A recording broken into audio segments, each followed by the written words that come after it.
Buenas tardes a todos. Vamos a seguir la rutina. Por favor, poner el teléfono móvil en silencio para no molestar aquí a nuestros invitados. Y en primer lugar, pues agradeceros a todos la presencia en esta segunda tertulia de carácter extraordinario que celebramos la asociación. Estamos en familia porque somos hoy todos conocidos, todos conocemos también aquí a nuestros invitados que hoy nos van a hablar de su libro, y es la segunda tertulia, como digo, que hemos querido hacer desde la asociación, pues para darle un poco carácter cultural, un poco de carácter de pedagogía, de encuentro de aficionados, y que mejor pues que se puedan hablar de toros y que podamos hablar de libros taurinos, que es lo que a los aficionados también nos gusta. Antes de dar inicio a esta tertulia y a presentar y hablar de los libros y de los invitados, como siempre, pues me gusta comentar un poco lo que es la actualidad de la asociación, que como alguno habréis visto, pues no paramos, ¿no? Desde la Junta, desde aquí les quiero agradecer el esfuerzo que hacen constantemente, el trabajo desinteresado, o no desinteresado, sino por el bien de la fiesta y sobre todo de la Plaza de Toros de Madrid, pues que estoy rodeado de una cuadrilla, como digo, que siempre está al pie del cañón y que siempre está haciendo trabajo para ver el beneficio de la fiesta y de la Plaza de Toros de Madrid. Esta semana, como bien algunos ya sabéis, como digo, hemos recibido una carta de la presidenta, doña Isabel Díaz Ayuso, en contestación a la carta que mandamos sobre el balance o reflexión en el aspecto de los carteles de esta Feria de San Isidro y de los precios, que tanto pues han dado que hablar a todos los niveles de aficionados, y que, como habréis visto, que hemos publicado para que haya transparencia, que es lo que muchas veces pedimos a todos los estamentos taurinos, pues la contestación de la presidenta, pues yo creo que ha sido, digamos, un pase por alto, ¿no? Sin mojarse, sin echar el pie para adelante y sin darnos pues una respuesta que a todos nos hubiera gustado, ¿no? Es cierto que esta carta, para que veáis cómo está la sociedad y cómo está el ambiente taurino, pues esta carta ha tenido mucha repercusión, ¿no? Ha habido medios de comunicación importantes que se han hecho eco de la contestación de la presidenta. Es cierto que estamos en vísperas electorales y evidentemente pues eso se nota, ¿no?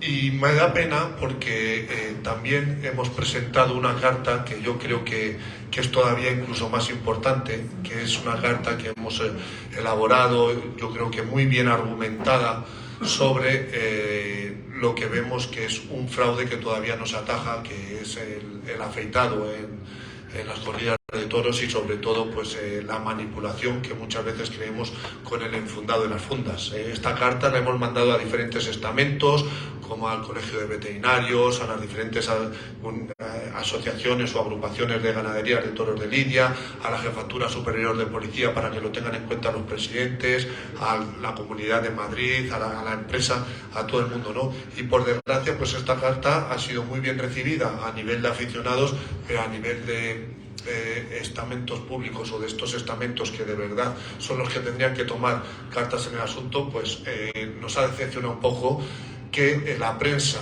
o la crítica taurina, si es que de verdad existe crítica taurina, pues no nos hayan, digamos, apoyado o no hayan tenido la repercusión que yo creo que este tema, sin duda alguna, lo merece.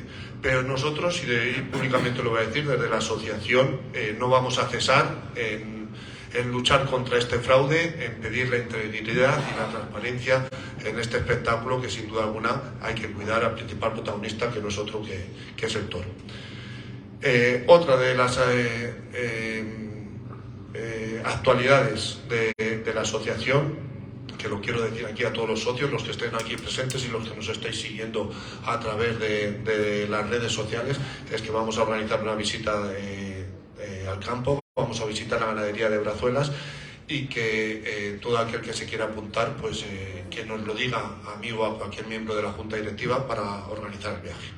Así sin más, vamos a dar comienzo pues a esta tertulia, segunda tertulia extraordinaria, como he dicho, donde vamos a hablar de dos libros. El primer libro, Mis andanzas taurinas, de un socio, amigo de esta asociación, conocido por todos los aficionados, de Juan Gómez Castañeda, que todos le conocemos porque es un aficionado que lleva abonado en la Plaza de Toros de Madrid y en el mismo sitio, en la grada del 7, que ya lo ocupaba con su padre desde el año 1977, si no me equivoco. Como he dicho al principio, es socio de esta asociación, a poco de fundarse, desde el año 1999, a quien le quiero agradecer, Juan, pues la fidelidad que has tenido siempre con esta asociación. Creo que los que le conocemos sabemos que es un aficionado serio, un aficionado recto, es una persona muy culta, ha sido profesor de la universidad, y creo que siempre pues en sus comentarios y en algunos artículos que ha escrito pues ha demostrado y ha aumentado, ¿no?, el nivel de intelectual que ha enriquecido a lo que es esta asociación. Es cierto que ahora pues le leemos más los que tenemos redes sociales como Facebook, algunos comentarios, y yo creo que es un diamante en bruto, y aquí públicamente lo quiero decir, que tenemos que aprovechar más de tu pluma, por decirlo así, y de que nos apoyes más en algún artículo más o en algún escrito más, porque yo creo que con tus conocimientos pues evidentemente lo sabemos, ¿no? Y el que no le conozca, pues yo creo que ahora está a tiempo, cuando presente y hable de su libro, ¿no?, porque ha dado el paso adelante, ¿no?, para escribir un libro que se llame Mis andanzas taurinas, pues yo creo que ahí le vamos a poder conocer. A mi izquierda tengo a Rafael Díaz Prieto, que yo creo que también es un aficionado muy conocido por todos, ha sido socio de esta asociación. Lleva de abonado en la Plaza de Toros de Madrid desde el año 95, pero lleva más de 10 años en el tendido 7, donde comparte muchas tardes con todos nosotros, y sobre todo pues también es muy activo en redes sociales, dando difusión a muchos actos de esta asociación, publicando muchas noticias actuales de la fiesta, y sobre todo pues dando importancia también al toro, ¿no? Creo que los que conocemos a Rafa y que compartimos muchas tardes con él, pues evidentemente de él hemos aprendido mucho. Él es un aficionado que no es a lo mejor de los más protestones o vociferantes del tendido 7, pero muchas veces pues sus comentarios o sus reflexiones, incluso también alguna discusión, pero todas son enriquecedoras, ¿no? Y la verdad que yo creo que el valor que ha demostrado para escribir un libro, creo que es de agradecer, de premiar, de que yo creo que hoy te merecías estar aquí, un reconocimiento en la Asociación del Toro de Madrid, porque dar el paso para adelante para escribir un libro y encima buscar el tema de una casta fundacional como es la casta Vista Hermosa, pues yo creo que eso no está al alcance de cualquier aficionado, y creo que es un libro que luego evidentemente lo hablaremos, y creo que es un libro de referencia para cualquier aficionado. Así que vamos a estar aquí casi lo que dura una corrida, más o menos 2 horas, hablando de toros, escuchando a estos dos pedazos de aficionados y sobre sus libros, y como ellos son los protagonistas, y ustedes también, aquel que quiera hacer algún tipo de pregunta, algún tipo de reflexión sobre lo que se hable o sobre lo que se ha escrito en los libros, pues aquí están estos toreros para torearlos y lidiarlos, ¿no? Y sin más, pues os doy la enhorabuena a los dos por los 2 libros que habéis escrito, y sobre todo pues también en nombre de la Asociación del Toro de Madrid os doy las gracias por el mérito que tiene escribir un libro y por estar hoy con nosotros. Muchas gracias a los dos.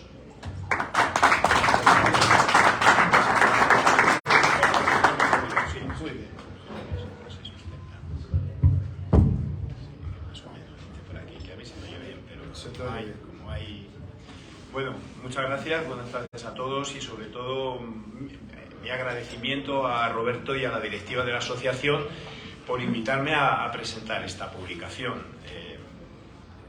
por permitirme venir a hablar de mi libro, como decía Umbral, ¿no? Y la verdad es que aunque uno está acostumbrado toda la vida a hablar en público y a dar clases y a hablar en muchos foros, Hoy siento un especial sentido de la responsabilidad, un plus de responsabilidad, porque precisamente estoy en un foro de aficionados de gran nivel y vengo a hablar de toros a un foro de aficionados de gran nivel. Un foro en el que, parafraseando a Groucho Marx, debo decir aquello que no sé cómo han podido admitir a un tipo como yo, cuando realmente aquí hay un gran nivel de aficionados, pero debo decir que yo soy socio de esta asociación desde el año 1999 y todavía no me han echado. Entonces, bueno, pues, me encuentro muy a gusto aquí entre todos. Tengo que agradecer, por supuesto, la presencia de todos ustedes, pero veo que aquí hay varios presidentes de la asociación y una presidenta a quien tengo que referirme. Gracias, Yolanda, por estar aquí. Otro plus de responsabilidad es hablar delante de ti, porque tú eres la que más sabe de toros y la que mejor sabe hablar. Entonces, bueno, Pepe Carlos Fernández Villaverde, muchas gracias, porque además tú fuiste el que me entregaste la placa conmemorativa del 10º aniversario de mi presencia en esta asociación, ¿no? Ahí está también Fausto, que es uno de mis buenos referentes en la grada, en el tendido 7, porque yo estoy en la grada desde el año 77 y siempre he tenido un gran aprecio y una gran consideración como aficionado, de esos aficionados que van a los toros cuando da lo mismo, que sea invierno, verano, frío, calor, carteles de figuras o lo que sea, ¿no? Esos son los aficionados en los que yo siempre me miro. Pero bueno, vamos al fondo de la cuestión. Muchas gracias de verdad a todos. ¿Y por qué he hecho yo este libro que se llama Mis andanzas taurinas? He decidido escribir sobre, no mi paso por los toros, sino mi paso por los aledaños, por los alrededores del mundo de los toros, ¿no? Pues porque es verdad que la actividad taurina ha discurrido de forma paralela a mi actividad profesional durante casi toda mi vida, desde que empecé a tener afición y a moverme un poco en este mundo. Y además, y sobre todo, porque cuando uno se jubila, uno tiene la sensación de caer en un vacío, como si de pronto se apartara de lo que le ha tenido agarrado a la vida. Yo he sido profesor de universidad durante 47 cursos académicos, los 26 últimos como catedrático, y entonces de pronto un día se cierra la persiana de la empresa esa y te vas a tu casa, ¿no? Y dices, ¿y ahora qué hago yo? Y bueno, he hecho algo parecido a lo que hizo Neruda cuando escribió sus memorias, ¿no? Confieso que he vivido, ¿no? Es verdad que había alguno que escribió una cosa que era confieso que he bebido. No, confieso que he vivido. Y entonces digo, bueno, voy a escribir algo para que la gente por lo menos sepa que he hecho algo en la vida, ¿no? Que yo qué sé, ¿no? Y por eso escribía unas memorias. Y cuando yo escribí esas memorias, que por cierto, las memorias totales ya están en la imprenta, me di cuenta de que el capítulo de toros tenía un espesor mucho más grueso que mi capítulo como catedrático de universidad. Y dije, hombre, esto no puede ser, porque a mí, lógicamente, yo he vivido del mundo de la universidad, no del mundo de los toros. Y dije, bueno, entonces lo que voy a hacer va a ser hacer una pequeña síntesis en mis memorias generales de mis andanzas taurinas, pero voy a sacar el capítulo fundamental y lo voy a sacar aparte. Y voy a hacer este librito porque me parecía un poco excesivo que al final yo, en mis memorias profesionales, que es lo que han tratado de ser, la parte taurina tuviera mucho más espacio que otras partes que de las que no he bebido, sino he vivido. Eso es como decía un amigo, un crítico taurino al que ahora haré referencia, que no ganaba dinero, vivía de otra cosa, pero era crítico taurino de una emisora en Ciudad Real, a la que ahora me referiré, y le daban una pequeña cantidad para que fuera a los toros, dice, para que se pagara los viajes, cuando iba a hacer en esa provincia tan grande, pues sus crónicas de Valdepeñas, de Tomelloso o de Manzanares, ¿no? Y decía, bueno, yo de esto de los toros no vivo, dice, pero bebo. Dice, porque realmente lo que hago es que me gasto los dineros que me dan en tomarme unas cañas con los amigos después de que hago la crónica. Pues eso me ha pasado a mí un poco con esto, ¿no? Bueno, pues, en fin, esto ha sido un poco la cuestión. Esquemáticamente, quiero decir que mis andanzas taurinas se podrían dividir en tres grandes apartados, ¿no? El primero está referido, como ya he dicho antes, al periodismo taurino. He tenido una actividad dedicada al periodismo taurino. La segunda parte, la segunda sección, podríamos decir, de mis andanzas taurinas, tienen que ver con la gestión en el mundo de la fiesta o mi colaboración en el ámbito de la gestión. Y la tercera tiene también mucho que ver con lo que podríamos llamar el análisis y la divulgación del mundo de los toros vinculado a mi profesión académica y a mi ámbito, en el que me ha permitido, al mismo tiempo que he publicado cosas que tienen que ver con la economía y con la hacienda pública, también he publicado y he dado conferencias y charlas de divulgación y de promoción de la fiesta y sobre todo de la perspectiva y del enfoque de la fiesta de los toros que yo tengo y que están en coherencia con lo que se vive en esta asociación. Y eso ha sido positivo porque cuando uno va a predicar la buena nueva de la autenticidad de la fiesta a muchas peñas y a muchas asociaciones taurinas de muchos pueblos y muchas ciudades, pues uno se da cuenta que es importante promover y promocionar la filosofía y el modo de entender la fiesta que se tiene en asociaciones como esta, ¿no? Cosa que no es habitual, ¿no? Y bueno, para finalizar, lo que he hecho en el libro ha sido, al final, hacer una referencia a lo que yo consideraba el libro este se publicó hace como 1 año y pico, por eso entenderán algunas de las cuestiones que se plantean, lo que llamamos problemas actuales de la fiesta, ¿no? Por lo que yo entiendo que son los problemas más actuales de la fiesta, ¿no? Mis comienzos en la afición taurina tienen, digamos, dos polos, lo mismo que mi propia vida, ¿no? Mi propia vida tiene dos polos geográficos, ¿no? Ciudad Real, su provincia, mi pueblo, La Mancha y Madrid. Yo, cuando me preguntan, digo que tengo doble nacionalidad manchega y madrileña, ¿no? Yo nací en un pueblo que se llama Fernán Caballero, un pueblo de Ciudad Real, un pueblo que tiene 1000 habitantes, pero a los 8 años, pues por aquello de la emigración, de final de los años 50, del campo a la ciudad, mis padres se trasladaron a Madrid porque pensaban que yo iba a tener, pensando en mí sobre todo, eran pequeños o medianos agricultores en ese pueblo, pero pensaban que para que yo me desarrollara profesionalmente era mejor que nos viniéramos a Madrid y yo me vine aquí.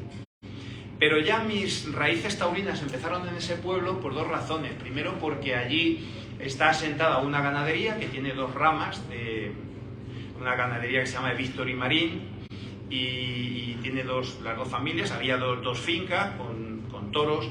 Me acuerdo que el viejo que montaron la ganadería me decía que los orígenes de aquella ganadería era Parladé y Santa Coloma, la habían montado en los años 30. Y eso pues me hizo que, siendo yo amigo de esa familia, de sus hijos, pues yo he visto los tentaderos, hemos ido a los tentaderos, hemos ido al campo, hemos visto el toro en el campo, y desde muy pequeño, pues eso es lo que a mí me metió la afición en el cuerpo, ¿no? Estar en el campo viendo el toro, viendo los tentaderos, viendo los herraderos, viendo las faenas del campo. Yo creo que eso es una buena forma de meterse en el mundo del toro.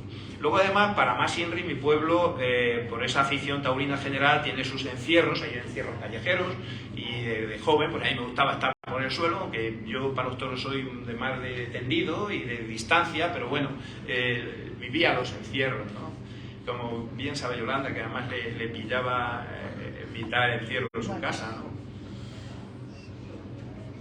Y luego mi banderín de enganche en la fiesta, en la afición taurina también tuvo que ver, pues porque eso a mí me hacía que cuando yo venía a Madrid, cuando ya vivía en Madrid, desde los 10, 12, 14 años, venía con mi padre. El primero que me llevó a los toros, como digo ahí, era mi abuelo, en el pueblo, allí en Ciudad Real, de muy niño. Pero luego mi padre también me llevaba aquí a los toros a las ventas. ¿Qué pasó? Que yo me empecé a aficionar y a ir a los toros en los años 70, antes incluso de ser abonado. Y lo que yo hacía para ver si yo estaba bien orientado en el mundo del toro era que yo iba a los toros y al día siguiente compraba el diario Pueblo, donde escribía Alfonso Navalón.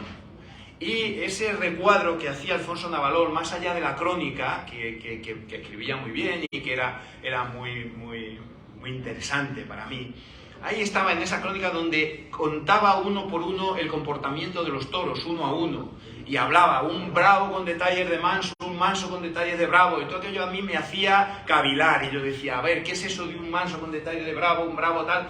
Y entonces él iba explicando eso, y una tarde y otra, eso a mí me metió en ese mundo del toro, ¿no? Y en ese mundo de bueno, pues de tener una concepción del mundo del toro en la línea de lo que yo entendía que era lo auténtico, que era lo que me contaba Navalón. Luego, además, me acuerdo de aquellas charlas de después de los festejos en el Hogar de Ávila. Yo iba allí al Hogar de Ávila con Navalón, que era el que llevaba aquello, y volvíamos otra vez los aficionados a comentar la corrida, en fin. Eso me hizo mucho como aficionado. Esos son un poco mis orígenes y esa es un poco mi estructura mental como aficionado, ¿no? Es un poco el mismo lema que tiene esta casa, ¿no? Nadie obtiene importancia si no hay toro, ¿no? Esa es mi idea, y todo aquello que haga un torero en la plaza lo tenemos que valorar en función del toro que tiene delante, ¿no? Esa fue la idea mía inicial. Como he dicho, que iba a hacer 3 o 4 puntos, el primero de ellos, de lo que ha sido cómo he desarrollado luego esas ideas y esos conceptos que yo he tenido del mundo del toro, lo primero que hice fue desarrollarlo, aparte de, como digo, pues como aficionado a las tertulias. Una de las cosas que cuento en el libro, una de esas anécdotas, es que en la Facultad de Ciencias Políticas y Sociología, donde yo estudié, allí teníamos un grupo de aficionados que teníamos una tertulia taurina. Había un chico que fue crítico taurino en El País también, que se llamaba Jorge Laverón, que estudiaba en la facultad. Yo era un poco mayor que él era estudiante y yo ya era profesor empezando, y teníamos nuestro pequeño círculo allí de tertulia taurina. Y bueno, a partir de allí, pues un buen día, en un tentadero, año 1978, en un tentadero de Víctor y Marín, allí aparece un señor que me cuentan que es el crítico taurino de la COPE de Ciudad Real. Este señor se llamaba Juan José Campos y tenía como nombre firmaba sus crónicas como Curro Guadiana. Se llamaba Curro Guadiana porque él era funcionario de la Confederación Hidrográfica del Guadiana. Y se puso Curro porque es un nombre muy torero, ¿no? Y entonces, en un burladero, viendo unas vacas, ahí empezamos a hablar, ¿no? Y hablamos de un libro, precisamente de Alfonso Navalón, que se llamaba Viaje a los Toros del Sol. Y el tío me dice, ¿tú no has oído hablar? Digo, he oído hablar, pero no. Entonces, yo no lo había leído y él me lo dejó. A ver si nos vemos en mi casa, en Ciudad Real, vente a verme un día, que te voy a dejar ese libro y tal. Y efectivamente, yo me leí el Viaje a los Toros del Sol, nos hicimos amigos y me dijo, hombre, y tú eres profesor de universidad, joder, te veo que tú no eres mudo y te mueves bien, a lo mejor me venía bien para que te vinieras conmigo a la radio y hablaras de toros conmigo y comentáramos las corridas. Y dije, hombre, pues yo encantado. Y me fui con él a la COPE Ciudad Real y empezamos a radiar las corridas. Pero era curioso porque ya no solamente, lo primero que hacíamos era en un local como este, después de los toros hacíamos la tertulia, ¿no? En directo por la radio. Entonces todavía era un poco, todavía no tenían las emisoras la dependencia que tienen ahora de la cadena, que ahora están todas metidas en cadena, y programa local y regional tienen muy poco tiempo. Entonces normalmente toda la tarde teníamos para incluso conectar en directo desde la Plaza de Toros y radiar las corridas, ¿no? Pero eso era, en primer lugar, primero, con un teléfono que había en el burladero, y habíamos 2 emisoras, y entonces teníamos con el teléfono, llamar a la emisora que nos dieran paso, contar lo que había pasado en cada toro y luego pasárselo al compañero de la otra emisora, y así, ¿no? Luego ya se empezaron a perfeccionar las herramientas hasta que llevábamos unidades móviles. Yo me acuerdo de estar en plazas como la Plaza de Toros de Daimiel o de Manzanares, ir primero con el técnico, poner una antena 2 horas antes de la corrida allá arriba y ver si nos recibían y no nos recibían, en fin, ese tipo de cosas que para mí era una maravilla, ¿no? Me lo pasaba muy bien. Eso sí, no tanto para mi hijo que está ahí, que yo creo que le hice antitaurino por eso. Bueno, le hice antitaurino hasta que vio a José Tomás, ojo, que le vio aquel 5 de junio que cortó 4 orejas en Madrid y me dijo, oye, yo cuando toreé José Tomás yo quiero ir a los toros. Digo, qué jodido, claro. Bueno, esa es la idea, ¿no? Pero es verdad que yo le desaficioné a los toros, porque todos esos veranos yo me iba con la COPE de feria en feria. Ciudad Real, Almagro, Daimiel, Manzanares, todas las ferias del verano. Y estábamos de vacaciones un mes y el chaval quería ir a la feria a Ciudad Real, pero su madre decía, es que papá no ha venido todavía de los toros. Y el chaval decía, joder, pues yo quiero ir a la feria, que no esté mi padre todo el día los toros por ahí. Insisto que José Tomás lo arregló un poco, gracias a eso no es un antitaurino militante, ¿no? Bueno, Eso fue en la COPE. Bueno, hemos hecho hasta que este hombre pobre, pues yo estuve ahí en la COPE colaborando desde el 1978 a 1997, en que murió Curro Guadiana y se acabó su programa, ¿no? Me acuerdo que le hicimos un programa de despedida a otro chaval que colaboraba con nosotros, y le hicimos un programa de despedida que lo tengo por ahí grabado muy bonito. Al final, precisamente, le pusimos el pasodoble Puerta Grande de Elvira Checa, ¿me conocéis? Es el pasodoble, es una chica, me parece que es de Albacete, Elvira Checa, y es una joven, bueno, joven, o sea, nuestra edad, pero que es una autora viva. Después de eso, y simultáneamente en algunos casos, la directora del periódico Lanza, el diario Lanza es el periódico de Ciudad Real, ¿no? Y entonces en ese periódico empecé a colaborar haciendo colaboraciones de dos tipos, ¿no? Económicas. Me pedían la directora, hombre, hazme una columna de economía, de hacienda pública, por el tema profesional. Y yo le decía, pero yo quiero escribir de toros también, ¿no? Y ya me dieron sitio para escribir de toros, y durante las temporadas de 1991 a 1994 el crítico taurino se cansó, porque al crítico taurino que tenía, un buen aficionado de la tierra, Juan Pérez Serrano se llamaba, pues decía que a él le gustaba ir a los toros y escribir de toros, pero eso de acabar la corrida, tenerse que ir al periódico, escribir la crónica, esperar a ver si le maquetaban el periódico y tal, que a él lo que le gustaba era acabar los toros y quedarse echando unas cañas por allí con los taurinos, etcétera, ¿no? Y entonces lo dejó, y yo estuve del 91 al 94 de crítico taurino haciendo eso, que fue cuando mi hijo, que en esa época tenía entre los 11 y los 14 años, pues no le llevaba a las ferias y me quedaba yo toda la noche, que llegaba a mi casa a la 1 de la madrugada muchos días, hasta que cerrábamos el periódico y la página de toros se quedaba hecha, ¿no? Lo dejé porque otra de mis actividades profesionales fue que me nombraron secretario general de la Universidad Internacional Méndez Pelayo. Me tuve que ir a Santander los veranos y por tanto ya dejé de poder escribir de toros, salvo esas colaboraciones ocasionales, ¿no? Bien, a partir de esa proyección que tuve como crítico taurino, que me empezó a conocer la gente en Ciudad Real y en la provincia, empecé claro, lógicamente me llamaban para dar charlas, conferencias, etc. Me acuerdo que había algunos críticos taurinos de mucho caché que lo llamaban en las ferias, en las asociaciones y en las peñas, y decían, oye, macho, es que este tío viene y me cobra 10.000 duros por venir aquí y tal, ¿y tú cuánto cobras? Digo, yo nada, yo voy gratis, hombre, yo voy encantado a tu pueblo. Y claro, así hice muchos bolos por muchos sitios, porque como era bastante más barato que Molés y que toda esta gente, la verdad que tenía mucho éxito.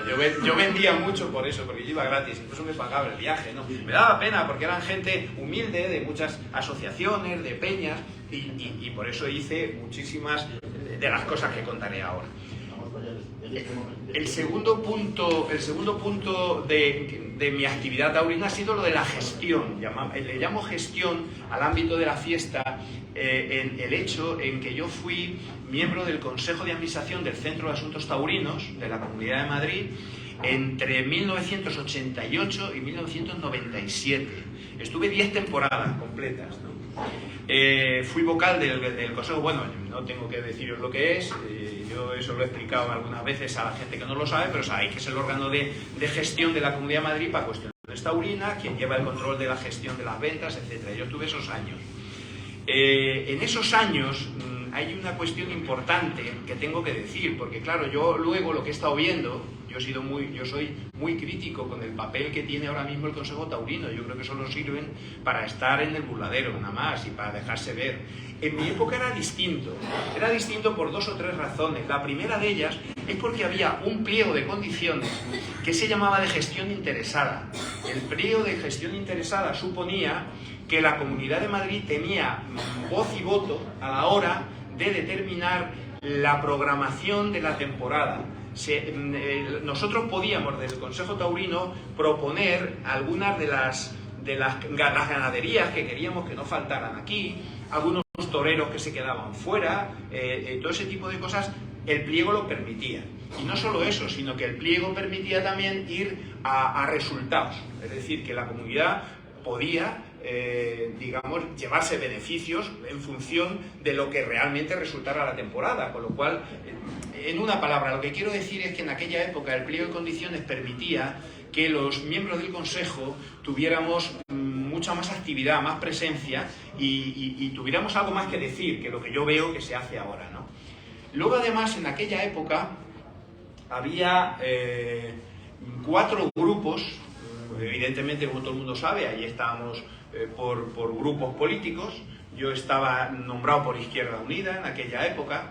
Fue curioso porque antes de estar yo estaba un aficionado que se llamaba Lorenzo Hernández. Lorenzo Hernández luego, en la época en que Izquierda Unida empezó, llegó... ¿cómo se llamaba? El Califa, ¿no? Lo dejó Carrillo y vino Anguita. Este lo dejó y se pasaron al PSOE muchos, ¿no? Y entonces se pasó al PSOE, fue director general de la Comunidad de Madrid. Y entonces, Izquierda Unida, yo tenía un amigo que era el responsable de Cultura de Izquierda Unida de Madrid y me dijo: hombre, macho, tú sabes mucho de toros, ¿por qué no vienes a representarnos a nosotros ahí? Tú tal. Digo, bueno, si me dejáis que yo, si no me ponéis muchos deberes, me dejáis que yo hable como aficionado, vale. Me dieron absoluta libertad, ¿eh? Y como yo creo que en Izquierda Unida no había nadie que supiera de toros ni les interesara mucho, pues me dejaron actuar bastante bien. Yo les informaba, como es natural, y entré en esa idea. Estábamos 4 grupos. Estaba el PSOE, estaba el Partido Popular, estaba el CDS y estaba Izquierda Unida.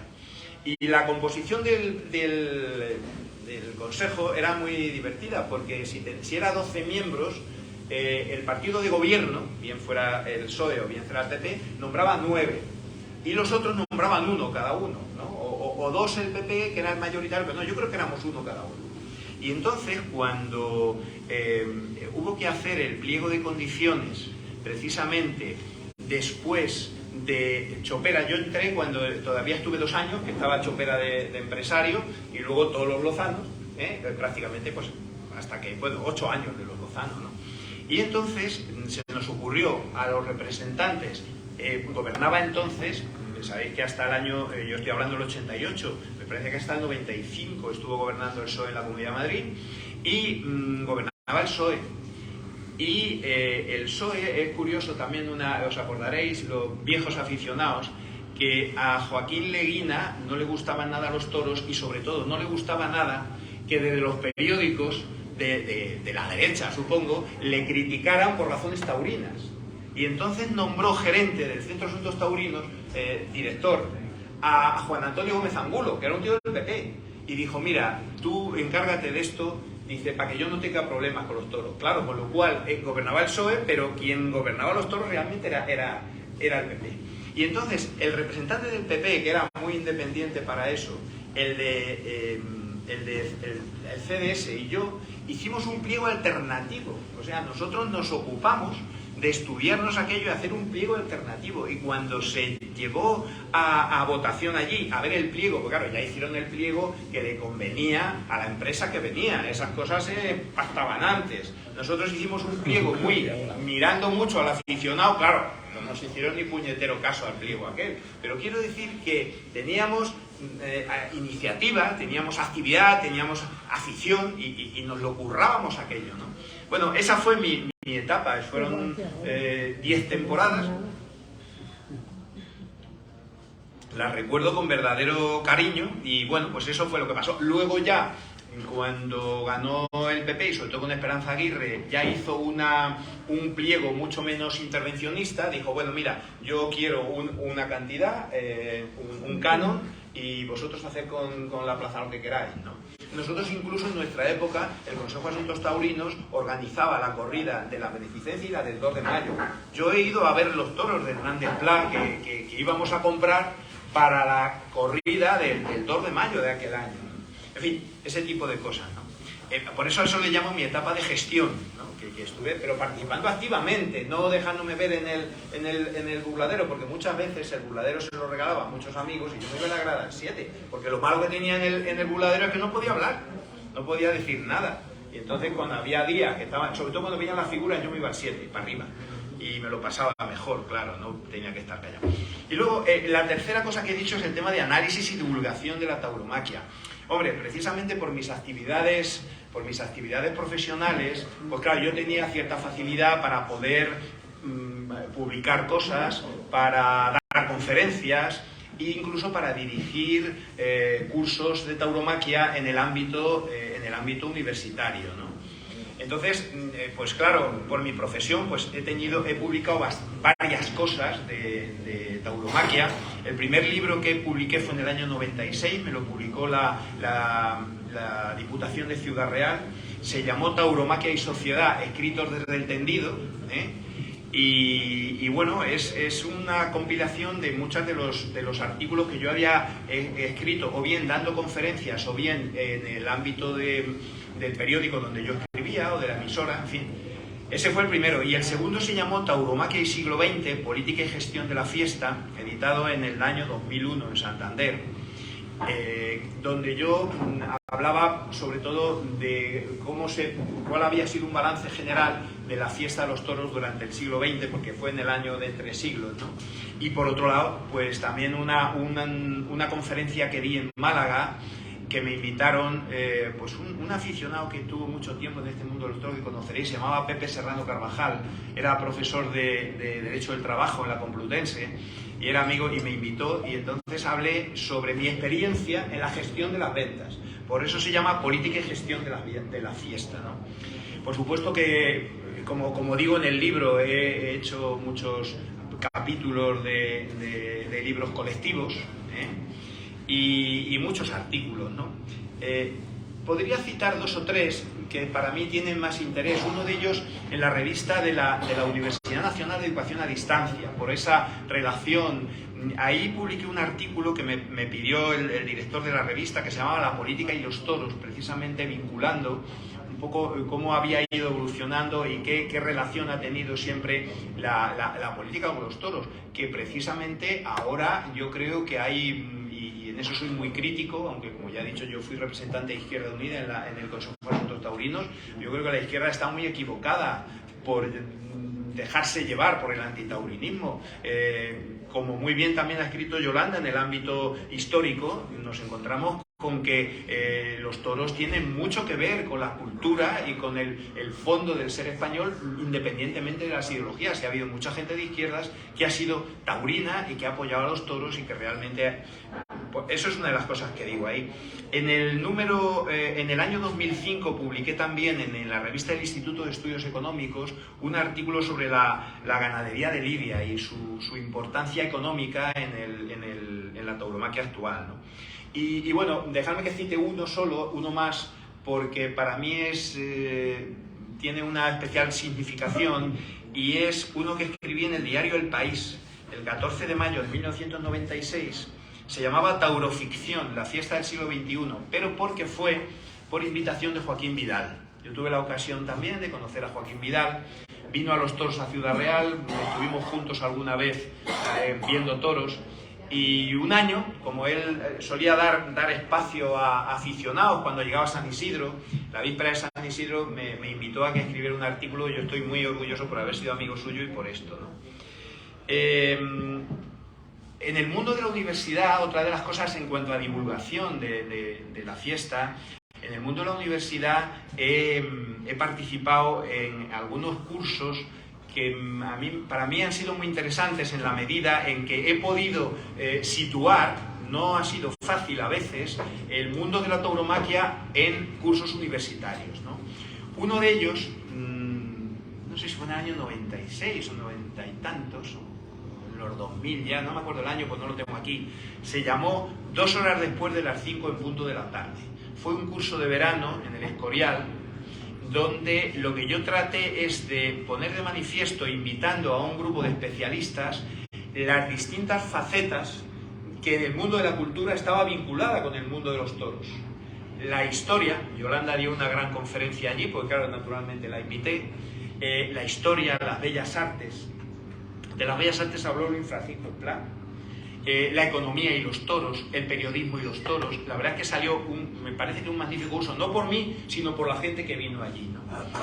Y luego tengo que decir también, y también quiero contar en esta línea una anécdota, y es que, siendo yo vicerrector, la Universidad Complutense montaba cursos de verano, no solamente en Madrid, también en Almería, y montaron unos cursos en Ronda. Uno de esos cursos le invitaron a que lo dirigiera Antonio Ordóñez, el propio maestro Antonio Ordóñez, con un codirector que era Alberto González Troyano, un profesor de literatura de la Universidad de Sevilla. Y entonces, cuando yo me enteré de ese curso, le dije al rector, digo, oye, ¿quién va a inaugurar ese curso? Dice, pues yo no, porque a mí no me gustan los toros. Y dije, hombre, pongo yo en tu representación. Y yo me presenté allí a inaugurar ese curso. Lo más importante que para mí tuvo ese curso es que yo fui como vicerrector inaugurando el curso, y en la mesa, como ahora mismo estás tú, a mi derecha estaba Antonio Ordóñez y a mi izquierda Rafael de Paula, que le había invitado, ojo, le había invitado a Antonio Ordóñez y le habíamos hecho una gestión desde la Complutense, porque Rafael de Paula, en esa época, si miráis, os acordaréis de cuál es la fecha, estaba en el penal del Puerto Santa María. No sé si os acordáis que tuvo una incidencia con otro torero y tuvo una incidencia gorda, y estaba en la cárcel. Y le dieron una semana de permiso porque entre la intermediación de Antonio Ordóñez como director del curso y nosotros como Universidad Complutense, para que asistiera al curso. Y estuvo asistiendo al curso porque el curso se llamó El toreo música callada, como el artículo de Bergamín en relación al toreo de Rafael de Paula, ¿no? Lamentablemente hicieron fotos de ese día, pero yo no la tengo. Si yo hubiera tenido esa foto, lógicamente la portada de este libro hubiera sido esa foto. Conmigo a la derecha Antonio Ordóñez y a la izquierda Rafael de Paula. Bueno, pues no me hice con la foto, no sé qué pasó, que pregunté a los periodistas que habían hecho la foto y no me la hicieron. Bueno, en fin, ¿qué vamos a hacer, no? Que estas son las cosas que... Bueno, y entonces, bueno, no quiero avanzar mucho más en estos detalles, pero sí decir que de las múltiples conferencias que yo he dado sobre tauromaquia, puedo decir que han sido de todo tipo y en todo tipo de foros, ¿no? Por ejemplo, puedo decir que desde hoteles de 5 estrellas, por ejemplo, he hecho el pregón de la Feria Taurina 2 años en el Hotel Real de Santander. Desde hoteles de 5 estrellas, lógicamente el Museo Taurino de Zaragoza, el Palacio de la Magdalena de Santander, donde también he dado conferencias, o esta misma asociación, que es una cátedra en ese sentido. Pero también he dado conferencias en muchos pueblos y en muchas asociaciones modestas, y por ejemplo, y mi mujer me acompañó a alguna de ellas, he dado conferencias en cuadras de ganado.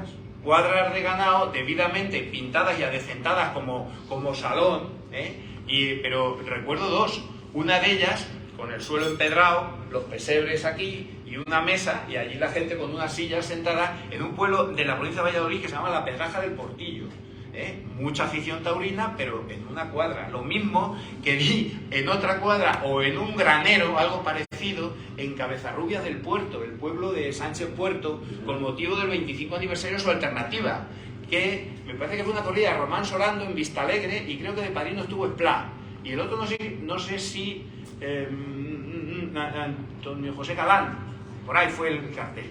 Y estuve, o sea, quiero decir que mi ámbito de divulgación de esto se ha movido desde lo más sublime a lo más profano, ¿no? Podríamos decir, ¿no? Y lo cual para mí ha sido una gran diversión, una cosa divertidísima, ¿no? Y como tampoco me quiero poner muy trascendente y quiero ir acabando, no sé cómo voy de tiempo, yo me enrollo mucho, pero vamos, no sé, ¿cuánto llevo? Yo, más de media hora. ¿Llevo media hora o un poco más? Dejarme 10 o 12 minutos más, no me quiero enrollar porque ya sabéis lo que pasa con los profesores de universidad. Por menos de una hora no nos ponemos, la jodidita hora de clase que dijo aquel, ¿no?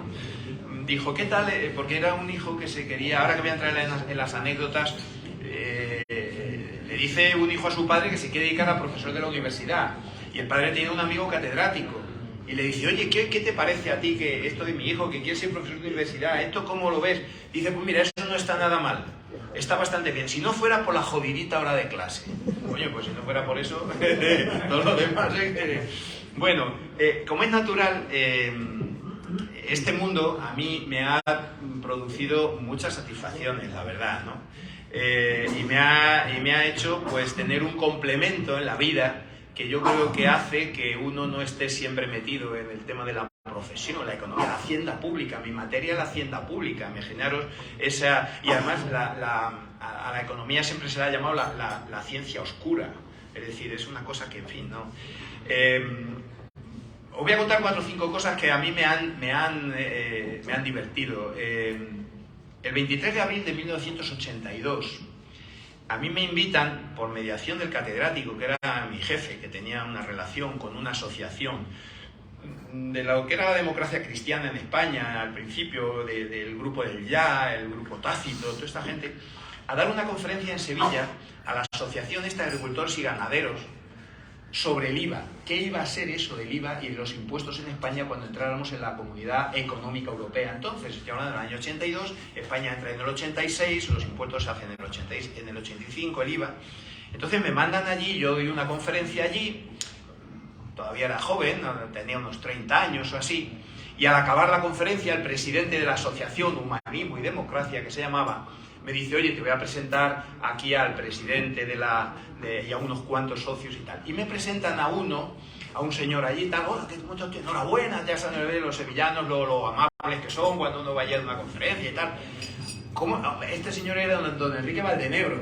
Y le digo, hombre, pero coño, si tú eres rejoneador, si tú eres el conde San Remi. Dice, no me diga usted, ¿cómo iba yo a pensar que usted que ha venido aquí a hablar, me decían catedrático, yo creo que no era más que ayudante, pero me dice un catedrático de Madrid, ¿y sabe usted? Digo, hombre, y tú eres el hijo del marqués de Ruchena, que es ganadero.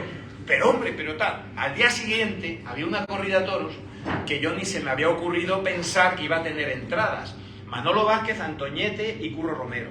Y le digo, hombre, por cierto, y él me dijo que era maestrante el tío y tal, digo, hombre, por cierto, ya que está usted aquí, pues yo mañana ni se me había ocurrido ir a los toros, digo, porque seguro que no hay ni una entrada. Y me dice, pero para usted sí va a haber. Dije, amigo, ya he visto yo la corrida, gracias a saber que aquel tío era el conde San Remi y el hijo del marqués de Ruchana. Efectivamente, al día siguiente, en la taquilla de la plaza, bueno, en la administración, me había guardado una entrada, que por supuesto pagué, pero yo encantado, pero me vi aquella corrida. Gracias a eso, esa fue una de las anécdotas que el tío se pensaba que un profesor de Madrid que iba a hablar del IVA y que iba a hablar de la hacienda pública, que no tenía por qué saber de toros, y ese que los dejé acojonados. Bueno, luego me han pasado otras cosas curiosas también, y es que, bueno, tengo el caso, por ejemplo, bueno, en Daimiel me pasó una cosa curiosa, y es que un año llevaron una corrida terciadita de Sánchez Covaleda, y la iba a torear Joselito, Emilio Muñoz y Raci Camino. Pero la corrida fueron los veedores, y el ganadero dijo, hombre, si esta corrida es muy terciada y está bien de pitones, esta no se toca. Y llegó a la plaza sin tocar. Y Enrique Martín Arranz dijo, ¿cómo que no se toca la corrida esta? Que no se toca, dijo, pues nada, y se empeñaron en que no se tocaba la corrida, los pitones, claro. Total, que cuando llegan el día de los toros, dicen que no torean esa corrida. Y no solo eso, le echan el achaque de que es que no, los veterinarios no han aprobado la cuadra de picar.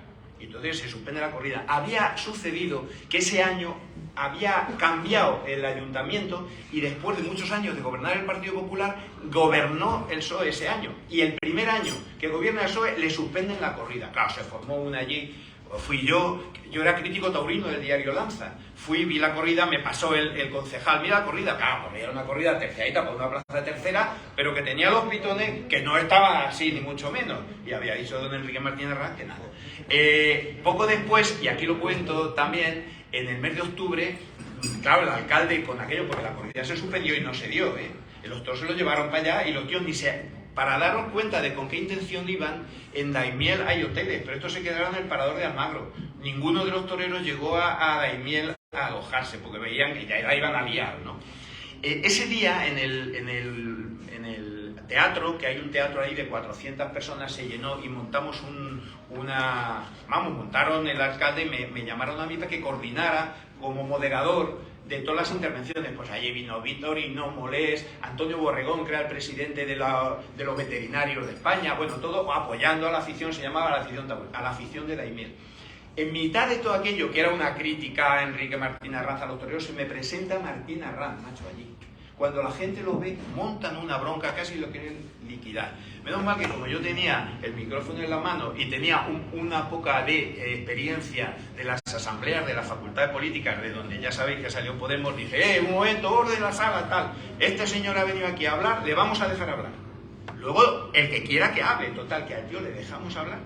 Habló y se fue sin que nadie le agrediera. Lo cual el alcalde luego me lo agradeció, me dijo, madre mía, menos mala que nos podíamos haber liado, que habíamos podido salir los papeles. Entonces el tío se fue y allí fue otro tema, digamos, que bueno, que estuvimos, fue interesante, emocionante, en fin. Y luego me encontré a Martín Arranz aquí en el Callejón de las Ventas un día y me dijo, anda, que no me hiciste quite, diciendo, no te lo merecías, te tenían que haber hostiado. Digo, porque te lo habías merecido. Pero bueno, el caso es que bien. Y otra cosa otro par de cosas que me han pasado curiosas, y ya creo que con esto voy a terminar, ¿no? Iba a hablar de unos temas sobre más de fondo, del tema de la fiesta, pero yo creo que eso es más aburrido, lo tenéis en el libro, quien lo queráis leer. Otro par de cosas curiosas es que un año, estando precisamente como crítico taurino en la COPE en Ciudad Real, me llama el vicepresidente de la Diputación, el que llegaba a los temas taurinos, y me dice, oye, era alcalde de un pueblo que se llama Torrenueva, que está cerca de Valdepeñas, y me dice, oye, en mi pueblo vamos a dar una novillada picada con un rejoneador, dice, y joder, el concejal de Cultura, que es el que preside el festejo, no tiene ni puta idea de toros. Dice, ¿por qué no te vienes de asesor? Y hombre, le dije, bueno, pues nada, yo nunca me había subido a un palco. Luego aquí sí me subí en los jurados de las corridas concursos del 2 de mayo, que estábamos allí en el palco, madre mía, hace unos cuantos años ya. Pero bueno, me voy a Torrenueva, llego allí con tiempo, se viene mi padre, un amigo del pueblo también, llegamos allí y habíamos quedado en la plaza del pueblo para hablar con el alcalde, que me presentara al concejal y tal. Y entonces yo allí mirando la hora y le digo, oye, vámonos pronto, que habrá que ver ayer quién es el delegado de la autoridad, organizando un poco las cosas. Dice, no, no te preocupes, si todavía tienen que venir las reinas de las fiestas que se tienen que pasear con el carro con el que... Y yo echando la hora, bueno, total, que vienen el carro, las chicas, las mulillas, unas mulillas atajadas, más bonitas, todo, y con el tío de las mulillas del pueblo. Bueno, que se nos hace tarde, que era un 9 de septiembre, el sol ya va para abajo, había un toro para rejones y 4 novillos picaos. Bueno, llegamos a la plaza y se nos hace tarde. Digo, oye, que empezamos tarde. Bueno, empieza la corrida, el rejoneador, lo primero, después del pasillo, ya sabéis, los caballazos que pegan, vuelta a rodar para acá, digo, uy, la Virgen, yo mirando el reloj, digo, verás, la que se va a liar. Bueno, a todo esto, el presidente de la corrida se coge un garrafa así de vino y se lo pone donde estábamos para sacar los pañuelos. Digo, pero muchacho, guarda eso, que no te vean eso. Ay, pero ¿cómo pones eso? Ay, y lo tiré y lo puse en el suelo. Bueno, tuve que resolver las cuestiones básicas de... Bueno, matan el primer novillo, el novillo pesa, llegan las mulillas aquellas que se habían paseado por todo el pueblo, y cuando uno tiraba, la otra se jaba. Cuando la otra pata se enreda en las patas, no había manera. Total, que no pudieron arrastrar al novillo, que estaba gordo. Tuvieron que traer un tractor para arrastrarlo. Pero resulta que el tractor, como era una plaza portátil, tenía una pala, y la pala no cabía por la puerta. Así es que imaginaros, quitándole allí la pala hasta que arrastraron el novillo. Claro, ¿qué pasó? Que al quinto toro ya no se veía. Y ya veo que viene una comitiva de banderilleros, unos cuantos que venían de estos veteranos que ya sabían, y dice el presidente, ¿qué quieren eso? Le digo, ¿qué quieren? Que suspendamos la corrida, que no se ve. Y digo, vamos, no me jodas, vamos a suspender la corrida. Digo, hombre, no se ve, y el reglamento dice que si no se ve, ya digo, vamos, yo bajo mi responsabilidad se suspende la corrida. Digo, y si no, como alguno tenga un incidente, ya verás. Total, que suspendemos la corrida. Los mozos del pueblo, como ya tenían las garrafas esas, se las habían bebido, se tiran a la plaza y dicen que abren los chiqueros. Menos mal que había, lo menos conté, 14 o 15 guardias civiles. Hicieron un corro a nivel de los chiqueros y por eso no soltaron el novillo. Pero eso sí, el alcalde sale y dice, no, iros a la plaza y tal, que vamos a resolver esto y tal. Según acabó el festejo, cogí a mi padre y a mi amigo y dijo, vámonos chavales de aquí, que esto se pone feo, porque lo que oíamos era un griterío de los mozos que decían, alcalde, cabrón, irás al paredón. Dije yo, vámonos, que aquí nos van a identificar con todo esto, ¿no? Y bueno, pues nada, al final nos largamos hasta Almagro, no llegamos a cenar, y al día siguiente lidiaron el novillo, ¿sabes? Porque el alcalde tuvo que subirse en la plaza, ¿no?, del pueblo, y prometer que al día siguiente se lidiaba el novillo. Y nada, y dos cosas más, y ya termino, ¿no? Pero voy a contar un par de cosas. Una de las cosas más interesantes que me ha sucedido a mí, y eso tiene mucho que ver con mi afición de Madrid, es que en Santander, estando yo de secretario general de la Menéndez Pelayo, se inaugura la sede de la ONCE, de la Organización Nacional de Ciegos, un sitio precioso, y cuando llego allí me encuentro al concejal. El rector no pudo ir, fui yo en su representación, y me dice el concejal que en la... Bueno, pues que el jefe de la ONCE, que era ciego, que era muy aficionado a los toros, y me lo presenta, y dice, ¿tú eres aficionado a los toros? Y dice, sí, hombre, yo he ido mucho a los toros, y dice, además hemos hecho un curso aquí de la ONCE, donde con un toro disecado, hemos cogido capotes, muletas, hemos tenido un traje de... Dice, dice, hay aquí 8 o 10 aficionados que son ciegos. Y le dice al concejal, oye, no, y yo les expliqué que yo estaba radiando corridas en la COPE de Ciudad Real, que la había hecho y tal, y me dicen que, oye, ¿no serás capaz de que le dice el ciego al concejal, que nos dé un palco, y tú te vienes, yo te llevo allá a todos los ciegos y tú les cuentas la corrida? Coño, pues vale. Pues concertamos 3 o 4 fechas de fines de semana, y pues nada, una corrida de Santander, una corridita de Santander, y yo con los ojos de mi grada al 7.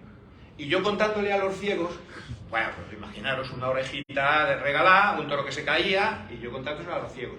Le da la oreja al torero, da la vuelta al ruedo, toda la gente facilona, de feria de Santander, y los únicos que protestaron la oreja eran los ciegos. Total, ya dije, al segundo toro ya bajé un poco el pistón, y dije, voy a adaptarme más a la plaza, digo, porque esto, que los ciegos sean los únicos que protesten los toros, esto va a ser un poco jodido para mí, ¿no? Bueno, y nada, y lo último más divertido ya fue que en Ciudad Real un año estaba yo también de crítico taurino allí, y resulta que había...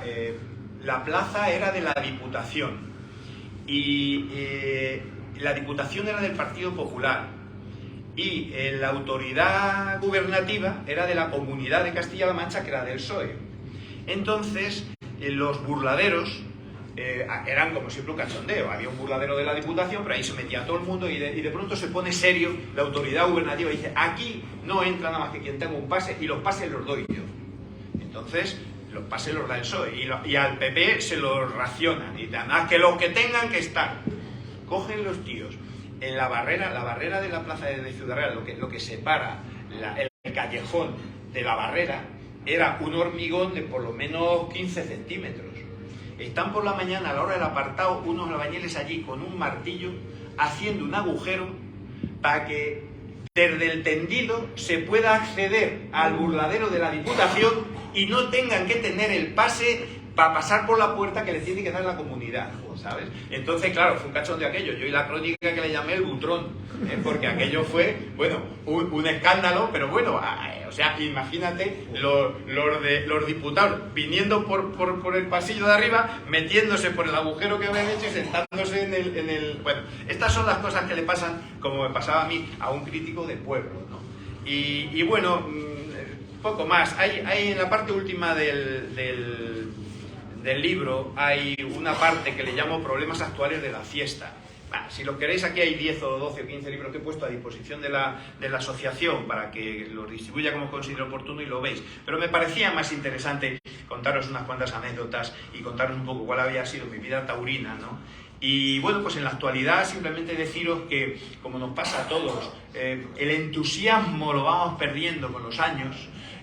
Cuando conoces muy bien el mundo de los toros desde dentro, sabes que hay cosas que tienen arreglo y que otras cosas que es muy difícil que lo tengan, y por eso digo que es encomiable la labor que hacéis, la directiva y los socios de esta asociación, para tratar de mantener la autenticidad al mundo de los toros. Es lo que yo he tratado de hacer siempre a mi nivel, como crítico taurino, dando conferencias en los pueblos, enseñándole a la gente. Me acuerdo una vez más, y ya para terminar, que Yolanda y yo dimos la conferencia inaugural de la asociación taurina de nuestro pueblo, de mi pueblo y de su pueblo consorte, ¿no?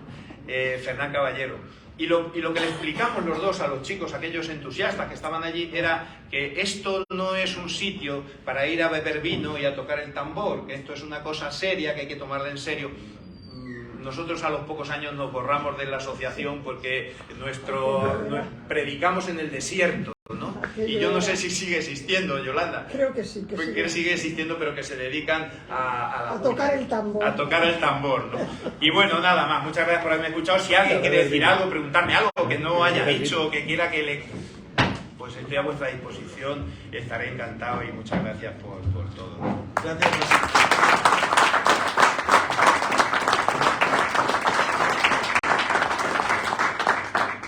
Pues yo creo que antes de, si alguno luego tiene alguna duda, yo creo que la vamos a dejar para el final. Vamos a dar paso a Rafa, que vamos a cambiar un poco de tercio y vamos a centrarnos a lo mejor más en el... Vamos, esto es como las charlotadas. Ahora viene la parte seria del espectáculo. Bueno, Rafa, estás en tu casa. Bueno, pues muy alto me ha dejado el listón para ponerme ahora de...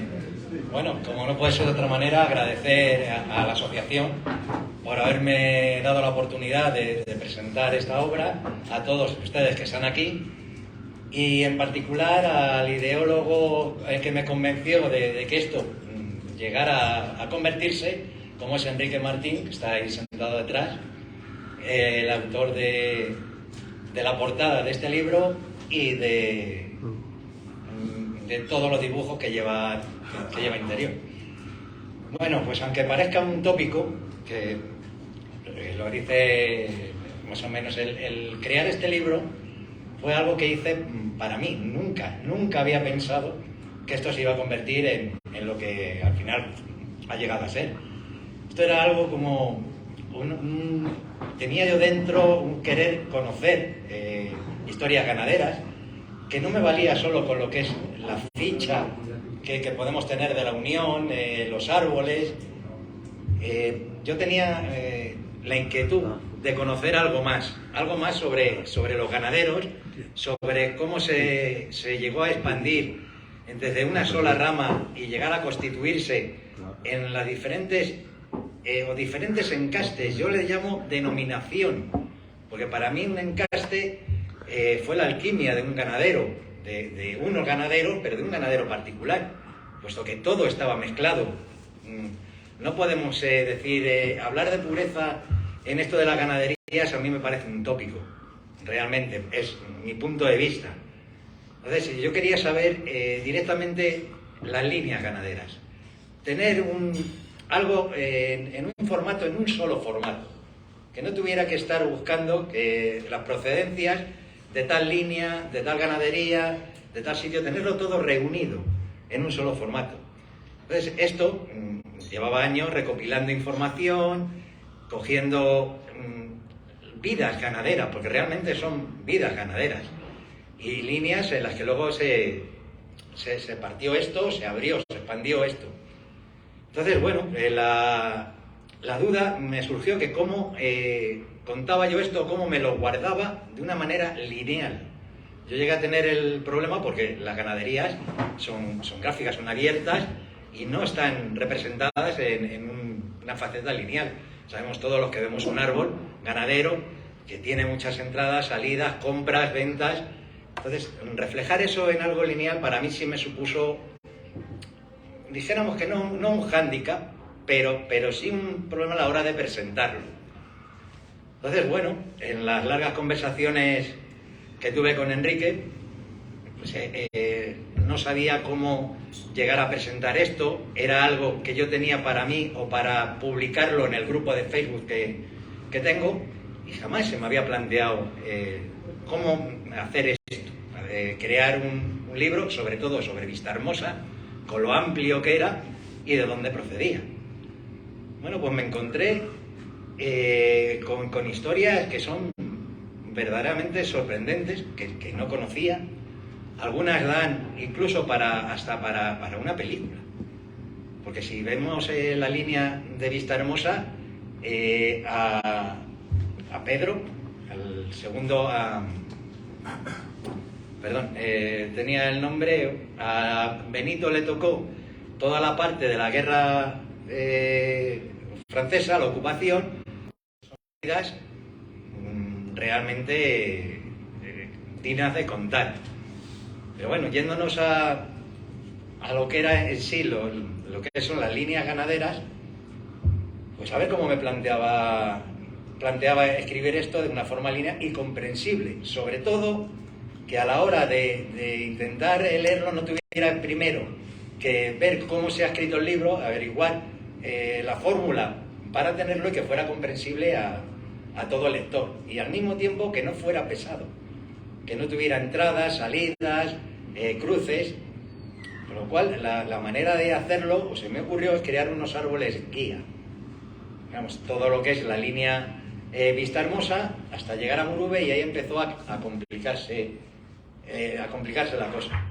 Bueno, pues la idea fue crear líneas ganaderas a raíz de Muruve, de Dolores Monje, que se empezó a abrir, a expandir todo lo que era este encaste, hasta llegar a Joaquín, que ahí empezó a complicarse.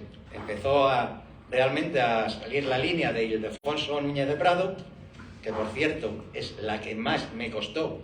Tuve que pedir ayuda. Yo creo que ha sido la única realmente ganadería que tuve que pedir ayuda a mi hermano, que está aquí presente, para que pudiera sacar información de este señor, porque dentro de los libros taurinos, de lo que hay es realmente muy poquito.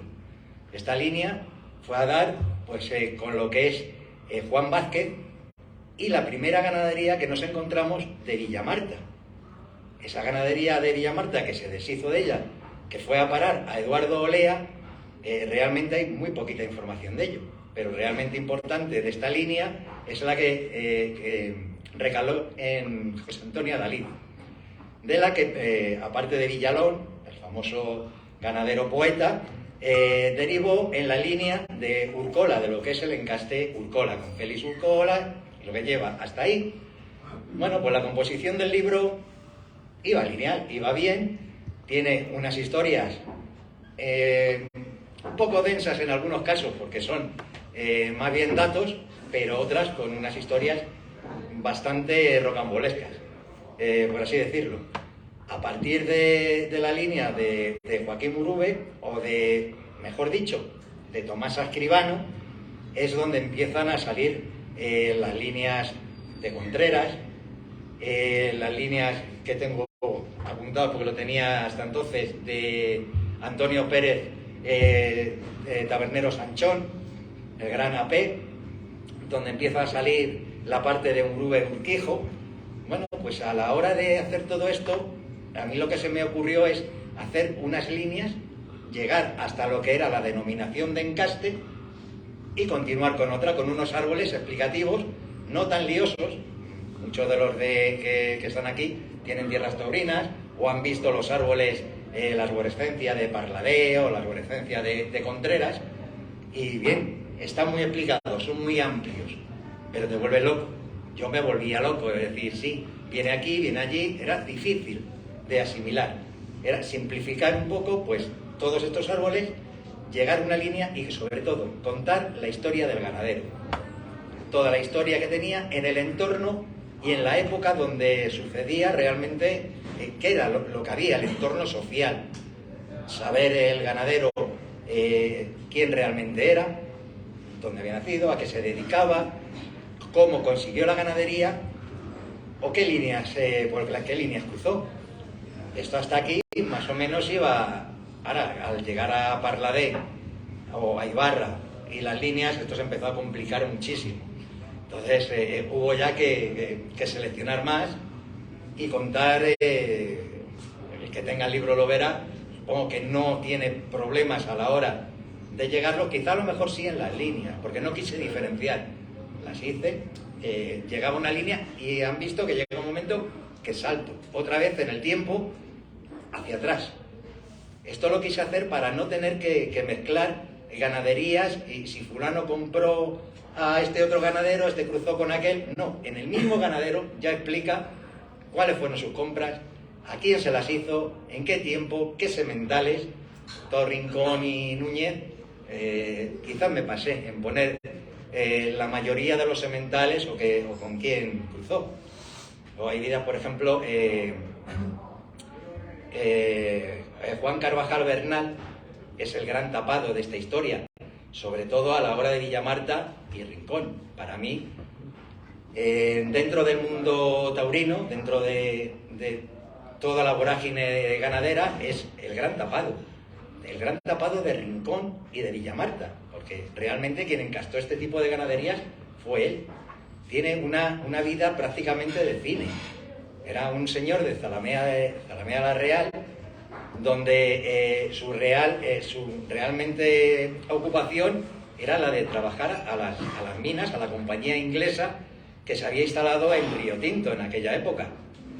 Entonces, este señor trabajó para ellos con un polvorín y, sobre todo, con unos economatos. Unos economatos que han llegado hasta nuestro CIA, los Sánchez Romero Carvajal. Para llegar a sacar la información de este señor, que es bastante amplia y tuvo una ganadería bastante importante, me he tenido que ir a buscarlo a los supermercados, a las publicaciones que tenían los supermercados de Romero Carvajal, porque dentro del mundo del toro yo creo que le llegaron a pasar factura el haber ayudado o haber trabajado para la compañía inglesa de Río Tinto, con los conflictos que hubo, la matanza que hubo en la manifestación de entonces, cuando, por cierto, él había sido alcalde poco tiempo antes. También fue el responsable de la plaza de toros de los Arrepentidos de Zalamea. Entonces, para mí es una historia que Rincón aprovechó muy bien con los sementales y Villamarta, sobre todo Villamarta. Bueno, había una cosa que no quería que se me quedara quería aclarar, porque en las tertulias que he escuchado, en los tratados, en casi todos los sitios, hablar de Tamarón es hablar de Ramón Mora Figueroa. Y me parece un error, un grave error, porque realmente el que creó la ganadería de Tamarón fue su padre, y la compró meses antes de fallecer a nombre de Francisca Ferrer, su esposa. Durante 2 años, quien llevó esa ganadería fue su hermano mayor, José Mora Figueroa Ferrer. Y fue el que tuvo la ganadería, el que la hizo y el que la tuvo que vender a Agustín, al conde de la corte, con una cláusula para permitirle, supongo que por los hermanos, era Ramón y Jaime, poderla comprar cuando se recuperaran económicamente. Para aquellos tiempos la tuvieron que vender a Agustín y Ramón, este señor, José Mora Figueroa Ferrer, se desvinculó completamente, no solo del mundo taurino, sino de toda la vida social, al fallecer su esposa en 1922 y su madre en 1924. Y a partir de ahí se retiró hasta su fallecimiento en 1929. El conde de la corte siguió con la ganadería. Ramón hizo gala del derecho a recompra en 1930-1931. ¿Pero qué pasó con este señor? Pues era militar. Realmente no fue quien llevó la ganadería, aunque se le atribuyen todos los méritos a la ganadería que compró, que le puso de nombre Torreabad. Realmente él llevaba las cuentas, estaba al tanto de lo que era la ganadería, pero no estaba allí diariamente. Entonces, el que realmente luego dio fama entre comillas a la ganadería, llevó la ganadería, fue su hijo, José Ramón, que era pariente, estaba casado con una hermana de Juan Pedro Domecq Díez, y se dedicó más a la ganadería de sus cuñados que a la suya. La suya la terminó vendiendo, se terminó aburriendo y la terminó vendiendo. Entramos luego ya en lo de Juan Pedro. Lo que sí quería aclarar es que cada vez que se habla de Tamarón siempre es Ramón Mora Figueroa. No, realmente fue José, después compró Ramón y terminó la ganadería en su hijo, José Ramón, en el hijo de Ramón. Eso es una de las cosas que cuento en el libro, que lo separo en 2 capítulos, además pongo entre medias al conde de la corte para poder diferenciarlo. Era una cosa que quería más o menos aclarar. Luego hay otro tema con los hermanos Rivas, que todo el mundo, podía haber sido en Caste Rivas de 2 hermanas. Ellos fueron 3 hermanos y no 4, como se da a entender en muchos tratados que he encontrado, que eran Alonso, Francisco y Tomás. Y fueron realmente los que crearon Rivas. Incluso eran coetáneos de la Plaza de Toros de la Maestranza. En su época fue cuando la plaza era de madera. Fernando VI llegó a prohibir los toros hasta la llegada de Carlos III, y se pudrieron lo que eran las tablas de la antigua plaza de lo que luego llegó a ser la Maestranza. Se empezó a construir la plaza de piedra en el mismo sitio del Baratillo. Eran coetáneos. Y el que realmente vendió la ganadería a los condes de Vistahermosa, al padre, que la mantuvo 2 años, fue el hijo de Alonso, también llamado Tomás. Entonces ese era otro de los errores que voy encontrando, que a la vez que he ido escribiendo esto, han ido saliendo. Quería dejarlo aclarado. Otra cosa que había en Cuadri, por ejemplo, me voy saltando según me va viniendo. La verdad no estoy acostumbrado a este tipo de eventos. Bueno, acostumbrado no es el primero. Estás en tu casa, El primero no está mal. Es el primero, no llego. No llego a tanto, conocidos la mayoría. Bueno, pues sobre Cuadri también me gustaría aclarar el punto de lo de gamero cívico. A ver, no me acuerdo, creo que es en la revista El Ruedo. Yolanda puede llegar a conocer algo. Yo he visto toros de José María Lancha, unas fotografías que iba a lidiar, que si las ponemos ahora en contexto con un toro de Cuadri, no lo diferenciamos. He sabido que José María Lancha tenía los sementales, sobre todo el semental pajarraco, era un puro gamero cívico, que es el que mezclaba. Lo de Esteban González Camino sí era más Santa Coloma. Ahora, una cosa que aquí quiero matizar. Cuando decimos Santa Coloma Ibarra, Santa Coloma, no. Vamos a ver, Santa Coloma era Ibarra. Lo otro es Buendía, era un sucedáneo de Santa Coloma. Ahí actualmente confundimos mucho cuando hablamos de Santa Coloma, el toro pequeñito, de pitones, poca cuerna. Bueno, ese era el prototipo Buendía. Sí, Buendía fue el que más expandió y al que más vendió y al que más ganadería llegó. Pero el toro de Santa Coloma es el de Enrique de Queral, el conde de Santa Coloma. Y no era pequeño precisamente, era un toro, dijéramos, tipo medio, no era prototipo Buendía. Bueno, queriendo hacer estas aclaraciones, y algunas más que seguramente se me pasan, las tenía preparadas, bueno, sí que hay una vida de película, realmente de película, de guión, de película, como es la de Juan Contreras. Todo el que tenga el libro y se haya leído el libro, la forma, él era amigo del marido de Joaquín Murube, del marido de Tomás Escribano, y la manera como se entera de la venta de la ganadería, de cómo se le ofrecen a unos amigos suyos, incluidos sus sobrinos, que no pueden hacerse cargo de ella. La forma que manda a sus sobrinos, o cómo se hacían las cosas antes, tiene un halo de romanticismo y de sinvergonzonería, vamos a decir, de la manera que se hacen con los números de los sementales para la hora de comprarlos. Y lo curioso es lo de la giralda, porque no solo es hacerse con la ganadería y llevarla, él se crea una finca de recreo, que luego va a ser la base de la ganadería, para su mujer y su cuñada. Era una finca de recreo donde ponen los toros.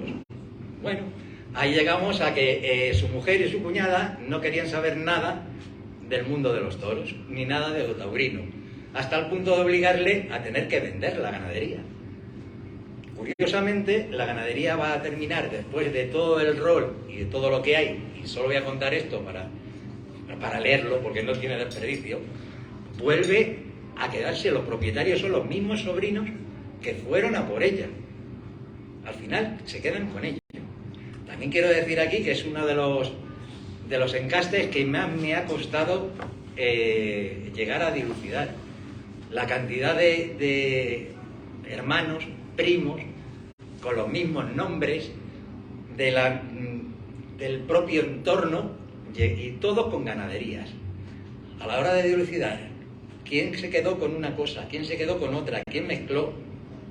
La parte de Garzón y dijéramos que la parte de Contreras, no de Sánchez Rico, era más o menos sencilla. Ahora, cuando empiezan a entrar los hermanos Sánchez Rico, que cada uno tiraba por un lado, cada uno tenía una ganadería, o el famoso Carlines, que se dedicaba a comprar y vender ganaderías, eso me costó bastante, llegar a dilucidar quién era quién. Eso me llevó bastante tiempo. Y bueno, pues realmente tenía más cosas apuntadas. Bueno, el Rincón o lo de Villamarta, por ejemplo, y Rincón o Carlos Núñez, el negar la parte de Carlos Núñez de Villamarta, pues es negar una evidencia. Básicamente, había dos partes. Sabemos que Carlos Núñez tenía Villamarta. Villamarta, ¿cómo se llamaba de nombre? En los nombres propios estoy fatal. El marqués de Villamarta, de nombre. No, me pillas a mí también. Vaya, hombre. Le tenía apuntado, pero... Bueno, da igual, da igual. Bueno, pues lo que es el marqués de Villamarta, nunca tuvo Núñez. Él nunca tuvo Núñez. Sí tuvo en la ganadería, pues tuvo Murube, tuvo todos los encastes procedentes, pero no fue hasta 2 generaciones después de él cuando compró lo de Manolo González, que sí mezcló, pero sí al contrario, porque Rincón sí llegó a tener Villamarta. Carlos Núñez también tuvo, y tenía las 2 ramas. Pero claro, llamar ramas diferenciadas entre Villamarta, que tenía 4 o 5 procedencias, Carlos Núñez no se quedaba atrás, tenía otras tantas. El conde de la Corte, pues mira, el madre de muchas ganaderías, pero tenía todas las procedencias. Sí quería hacer mucho énfasis que esto de los encastes, para mí, para mi modo de ver, no deja de ser una denominación de origen. También me gustaría saber, desde mi modesta opinión, en el estudio que tiene hecho la Unión de Criadores de Toros de Lidia, ¿cuál es la base para determinar, y voy a decir una barbaridad, determinar la sangre de la pureza de quién, del ganadero o del toro? Realmente eran los ganaderos quienes mezclaron, quien hicieron una alquimia y crearon un prototipo de toro que les gustaba a ellos para diferenciarse de todos los demás. Los ganaderos creaban, si podemos hablar de Santa Coloma, de Albaserrada, que más o menos estaban juntos, mira la diferencia. Podemos hablar del toro de Núñez, podemos hablar del toro de Conde de la Corte, pero ¿qué mezcla llevaban entre ellos? Si realmente eran las mismas. Mezclaban entre ellos y hacían el tipo de toro diferenciar, se querían diferenciar de los demás. Querían crear un toro con un carácter, un sello particular de ellos. Y los que les compraban, lo que eran meros continuadores de esa variedad, de ese fenotipo, ese comportamiento o esa imagen que querían de ese toro, ese comportamiento. Era querer diferenciarse los unos de los otros. Había quien lo conseguía, eran grandes alquimistas, sobre todo hasta mitad del siglo pasado, justo al contrario de lo que pasa ahora, que todos quieren que el toro se parezca al de. Ahora no hay alquimia en las ganaderías, ahora todos quieren que el toro sea igualito en fisonomía y además quieren que sea igualito en comportamiento. Anteriormente querían diferenciarse, les daba categoría. Una de las también que se me quedaba era lo de Parladé. Parladé ha sido muy criticado porque solo mantuvo la ganadería 9 años.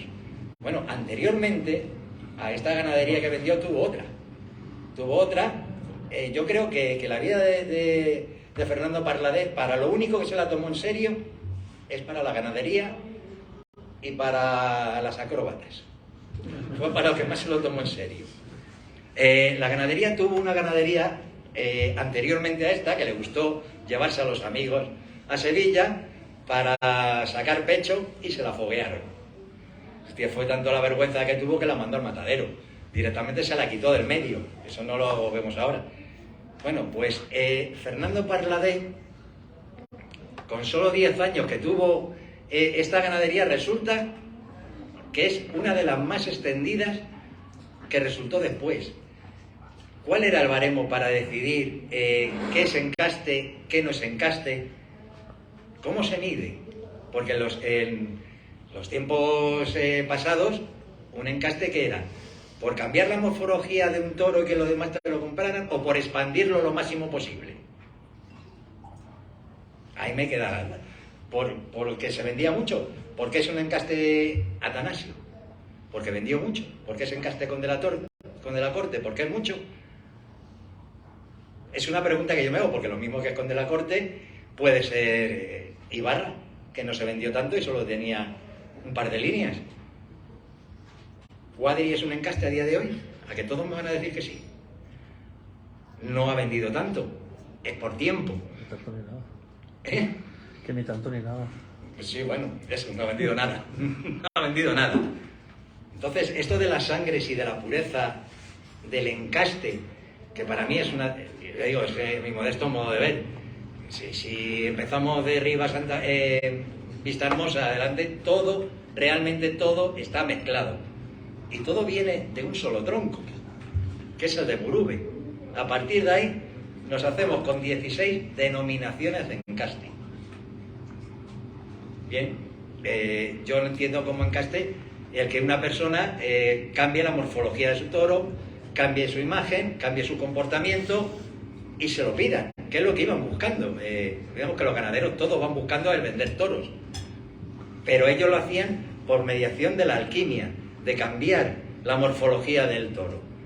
Y lo que he querido dejar expresado en este primer y de momento único libro, creo que voy a hacer en mucho tiempo, es cómo llegaron a comprar y mezclar, qué reivindicaban, qué querían decir con aquello. Y para mí son vidas realmente, con el paso del tiempo, dignas alguna de película, con un romanticismo ya perdido, ya se ha perdido, y sobre todo lo que lo quería tener era en un solo formato. No quiero ni llegar a pensar volver otra vez a los libros encima de la mesa cada vez que quiero saber una procedencia. Tener montañas de libros, yo no sé si a ustedes les ha pasado, cuando organizan un juego o algo, que la ilusión es sacarlo, pero luego que lo recoge. Y tener montañas de dónde venía este encaste, de dónde venía el otro, quién lo tuvo, y sobre todo, aclararlo, que no fuera pesada la lectura. Que se pudiera empezar en cualquier parte del libro con cualquier ganadero, sea del encaste que sea. Y dejar claro las líneas por unos árboles que fui creando al final de cada línea, de quiénes eran. Me ha costado casi 3 años, desde que empecé a ponerme en serio a hacerlo en este formato, llegar a investigar y contrastar fechas. Encuentro muchísimos errores, fechas. Me he tenido que ir, cuando me he encontrado varias fechas que no coincidían, irme a la base. Bendito Internet, realmente, que puede tener acceso a libros y revistas de cada época. Las más fiables eran las fechas a la semana, las revistas se publicaban el mismo lunes, otros a la semana de los festejos. Irme a esas fechas a comprobarlo, porque hay errores de contexto, sobre todo en edades bastante evidentes. Joselito ayudará a Juan Contreras, por ejemplo. Cuando Juan Contreras compró la ganadería, Joselito tenía 12 años. No puede ser. Sí ayudó a la de Urquijo, a la de Juan Antonio Urquijo. Sí la hizo. También se dice, y puede ser cierto, que si no le hubiera matado un toro en Talavera, el que hubiera comprado la ganadería Tamaro no hubiera sido él. Entonces, bueno, hay contrastar cierta información me llevó mucho tiempo. Creo que está toda y la puedo llegar a demostrar con dichos y con fechas. No he podido incluir más fotografías por derechos de autor. El ruedo, como bien sabe Yolanda, es muy rico en eso, pero tiene un propietario. Y tiene unos derechos que no puedo acceder a ellos. Y poco más. Me pueden preguntar, tenía bastantes más cosas preparadas para hablar, pero realmente se me han olvidado. Se me acaban de olvidar.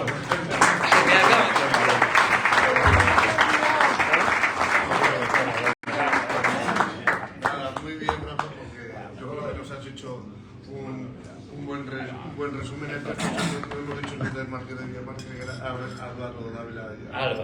Álvaro Ágreda. Ahora ya hemos rectificado, pero yo creo que las dos exposiciones, la verdad, que han estado cada uno en su libro. Yo creo que habéis estado muy bien. Y ahora, pues, el que quiera preguntar, pues que levante la mano. He visto que hay algunos. Yo sí le quería preguntar primero a Juan, que ya que has comentado también muchas anécdotas, por hablar como aficionado, como crítico taurino y demás, que me gustaría que nos comentaras un poco cómo has vivido tú la evolución del toro y de la afición de Madrid. Sí, Bueno, pues fíjate, desde aquellos años 70 en que yo trataba de aprender de toros, leyendo las crónicas de Navalón hasta ahora, pues ha sido para mí un proceso evolutivo, pero más bien degenerativo, yo creo. La afición de Madrid ha tenido su personalidad, ha tenido mucha enjundia y la sigue teniendo, pero en minoría. Yo creo que hemos ido a menos. Yo creo que mucho de la afición de Madrid que se ha ido, una de las cosas que cuento en el libro, pero que no, por no estar toda la noche aquí hablando y que todos ustedes se aburran, una de las cosas que hemos estado viendo, y los que llevamos tantos años en un abono, en las ventas, hemos ido viendo cómo las personas que estaban a nuestro alrededor y que estaban allí cuando nosotros llegamos han ido desapareciendo poco a poco, y cómo la sustitución ha sido de inferior calidad de lo que teníamos antes. Es verdad que cuando yo llegué había gente a mi alrededor de la que se podía aprender mucho de toros, se podía aprender. Otros hemos llegado y hemos tratado de enseñar lo que sabíamos, pero también nos hemos dado cuenta de que hay un entorno ahora que va a los toros que no le interesa mucho saber de toros, tanto como nos gustaba a nosotros, ¿no? Y se ha perdido en eso afición. Yo creo que después de... una de las cosas que iba a comentar, pero que ya comento ahora a propósito de tu pregunta, era cómo uno de los males, de los problemas que tiene la fiesta, no males, no, la fiesta tiene dos tipos de enemigos y dos tipos de problemas. Los enemigos externos y los enemigos internos. Los enemigos externos tienen, en mi opinión, y es lo que yo cuento un poco en el libro, en el último capítulo, los enemigos externos tienen dos componentes. Uno, todos esos movimientos ecologistas, animalistas, etcétera, que yo creo que tienen que ver con una sociedad urbana donde en eso creo que el mundo de Walt Disney le ha hecho mucho daño a las criaturas, a los niños, porque han tontificado a las criaturas, a los chicos, y han humanizado a los animales. De pronto un león da besos y da abrazos. ¿Qué pasa? Porque eso es una generación o varias generaciones que están teniendo una cultura urbana. Esos niños se creen que los tomates salen en los árboles, y que los toros son unos animalitos que no se les puede hacer daño porque son muy cariñosos, porque son peluches, ¿no? Ese es uno de los elementos externos que tiene la fiesta como enemigo. Una cultura urbana muy poco conocedora del mundo rural, de la realidad de lo que es el mundo de los animales, el mundo rural. Pero luego tenemos otro enemigo externo que son, digamos, el antitaurinismo político. En la medida en que los toros se consideran fiesta nacional, hay unos elementos centrífugos hoy día, que todos conocemos, que al estar en contra de la idea de España, están en contra de la idea de tauromaquia. Y sobre eso yo me he movido mucho y siempre he hablado y he tratado de contrarrestar ese tipo de movimientos. Pero eso ha generado otro problema, y es que a los toros ha accedido unas nuevas generaciones de gente que van en contra de ese planteamiento, ¿no? Y entonces es el nacionalismo taurino, ¿no? Es decir, vamos a los toros porque somos españoles, y como somos españoles y esta es una fiesta española, el mero hecho de ir a los toros, pase lo que pase, salga lo que salga, se lidie lo que se lidie y se toree como se toree, esa es nuestra fiesta. Y eso es otro problema que tenemos, otro daño que tiene la fiesta. Eso se lo ha hecho digamos, la contestación de mucha juventud, que va a los toros con esa idea un poco nacional de España. No, esto es una fiesta nacional, esto es una fiesta española, en contra de los antitaurinos, de los catalanes, de tal. Nosotros estamos aquí, somos españoles, que nos gustan los toros. ¿Pero qué toros os gustan? ¿Todo vale? Hemos visto últimamente, que a mí me ha llamado mucho la atención, que de pronto, cada 2x3, en algunos festejos taurinos se tocaba el himno nacional. Y yo miraba al palco y digo, coño, que ha venido el rey. No había venido el rey. Es que de pronto nos ha dado por eso. Y eso está haciendo daño a la fiesta, porque esa gente no viene a aprender a los toros, viene a imponer un planteamiento y no se dejan enseñar. No, es que nosotros contra aquello. Eso creo que yo estoy viendo a mucha gente joven en los toros. Bueno, y otra cosa que no me parece bien, que se regalen las entradas. ¿Por qué se van a regalar las entradas? Lo que se regala no se valora. Entonces, dice, bueno, los toros van a regalar las entradas y tal, ¿no? No, y no escuchan a la gente que está ahí alrededor. De los aficionados que yo tenía alrededor, a mi alrededor en la grada del 7, cuando yo he llegado, y 10 años y 20 años después, a lo que está yendo ahora, por entradas sueltas, un día que van a un abono, otro día que no van, a mí me aterra, porque es que no quieren aprender. Les dice, chico, pero... bueno, entonces yo lo veo mal. ¿Qué quedamos? Quedamos unos cuantos, pero también ya somos mayores y somos menos combativos. También es verdad. Acordaros de hace 30 años, de hace 40 años lo que era esto. Pero desde la andanada del 8, estoy hablando. Hasta nosotros, claro. Claro, ¿entendéis? Entonces, ¿cómo lo veo? Y bueno, por supuesto, luego el enemigo interno. He hablado del enemigo externo, y ahora el enemigo interno. La gente que tiene la obligación, tendría la obligación desde el punto de vista profesional, los ganaderos, los apoderados, los toreros, los empresarios, de defender esto, la autenticidad y la pureza. No, van al corto plazo.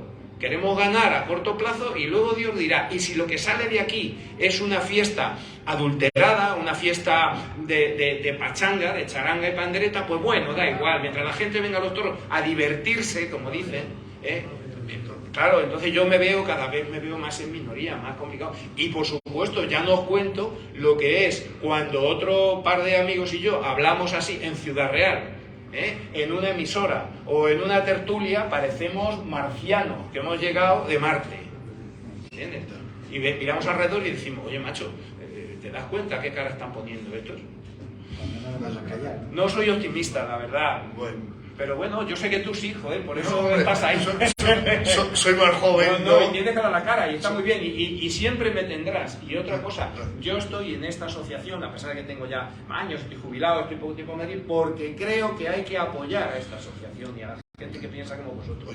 Muchas gracias, porque a mí me gusta cuando se comparan los tiempos, evidentemente. Cada tiempo yo creo que ha tenido sus cosas, ¿no? Pero sí es cierto que, por lo menos si lo puedo hablar a nivel de esta asociación y de este grupo, que todavía yo creo que queda somos un grupo, ¿no? Que hemos mamado de vuestras fuentes, de ti, de Yolanda, de Rosco, de Pepe Carlos, de gente mayor, que yo creo que vamos a intentar, ¿no?, mantener pues lo que vosotros desde pequeños lo habéis mantenido, ¿no? Porque lo difícil en la fiesta, como dicen los toros, ¿no?, lo difícil no es llegar, sino mantenerse, ¿no? Y creo que nosotros pues nos esforzaremos para seguir manteniendo. Y a todos estos que vienen con la bandera española aquí, me parece muy bien, pero vamos a meterles en el toreo, no vamos a meterles en el nacionalismo taurino solamente. Bueno, seguro que en el público hay algunos que quieran preguntar. Rosco en primer lugar, luego ya he visto por ahí otra mano. Rosco. Bueno, bienvenidos, aunque estáis dentro de casa. Tú como compañero, Rafael, sabrás que Victoriano del Río compró un montón de ganado a Avilio, el de los Pintos de Salamanca, los Bayones, ¿lo sabes, no? Pues para que veas que son mentirosos, para que tú te fíes de lo que leas, de lo que esas cosas, para que veas que son mentirosos, que aquí Victoriano lo niega, y además es capaz de matarte si se lo dices, él y los dos hijos que llevan esto, porque tú tienes de los Bayones y echaste cuerpo, y un día aquí a mí, dice ese gaita de tu pueblo, ¿qué se cree? Dice, le he dado yo corpachón al toro y ahora me niega que ha tenido ganado mío. Y fíjate por dónde, claro, a esos que vienen nuevos, esos chicos los engañarán. Pero ya nosotros, cuando sale ese toro tontón, como son los Bayones, ya sabes cómo son los Bayones, tontón, que va a tablas, se hace el tonto y luego se queda para la muleta, ese es el de los Bayones. Más luego, el de los Bayones no es el verdadero burraco. es el que tiene las nalgas a lo mejor un poco más blancas, un poco más de color más oscuro. El blanco es más oscuro que el blanco urraco. Tú te fijas, pues a Vitoriano le salen un 40% de los bayones y lo niega. Con esto quiero decirte, no hace falta que me contestes, que son muy, muy mentirosos. O sea, que no te hagas líos sobre eso. Nada más que me contestes, ¿de acuerdo? A ti, Juan, he descubierto que eres un hombre de mucha valía para esto de la taromaquia. Quiere decirse para ayudarnos, para ayudarnos. Y a veces que nos ayudas poco. Sí. Tienes que estar más en la brecha. Sí, has dicho de ser combativos. Ahí estoy yo, que soy de tu edad, un poquito a lo mejor, te saco un año. Y ahí estoy. Sí, macho, sí. Nos tienes que ayudar. ¿Y sabes por qué? Nos tienes que ayudar porque esto se va al garete. Se va. A mi listo, Amorós, ese que escribe en arte, ya ha dicho que lo de Sevilla, del domingo de Resurrección, que no hay derecho, que ya está bien, fíjate, para decirlo ese. Para decirlo ese, ¿cómo será? Quiero decir que esto se nos va por el sumidero, por falta de nosotros decir la verdad y estar a todas las horas diciendo la verdad. Yo el domingo, o sea el sábado, voy a San Agustín por una causa, para decirle a Vittorini y compañía que lo que están echando por televisión en Telemadrid los sábados, que eso no ayuda, eso es al revés, eso resta, eso está restando afición, porque yo estoy en el bar, viendo que lo veo en el bar, y pero bueno, esto, ¿por qué tiene que habitar las comidas? Pues eso está restando, y se lo voy a decir, para eso voy a San Agustín. Muchas gracias. No, gracias a ti, hombre. Sí. Bueno, Enrique, que es también el artífice que viene nombrado Rafa. Con permiso. Sí. A ver, un cantante. Primero, con permiso de toda la asociación, que estoy en su casa por la acogida. Y la tuya. Muchas gracias. Al final me vais a tener aquí. Quería hacer una pregunta a Juan sobre ese enemigo interno. Quizá no tienen una estrategia muy identificada, no tienen prisa, pueden ir al paso todo lo lento que queramos, pero que siempre van avanzando y no sé, se me ocurre una de las tácticas que pueden ocurrir, por ejemplo, es, y estoy donde estoy, vamos a identificar un enemigo. Todo lo que diga ese enemigo, por ejemplo, en Madrid el 7, es lo contrario de lo que debe ser. Que, bueno, que vamos a contar de lo que puede ser el 7, se puede estar de acuerdo, en desacuerdo, lo que sea, pero no siempre se equivocan porque, claro, es el enemigo. Y si exigen, es que eso no puede ser. Porque lo que tiene que ser esto es que todos somos muy buenos, muy amigos, muchas flores, mucha alegría y muchas palmas. Y a Rafa, Rafael, estamos en público.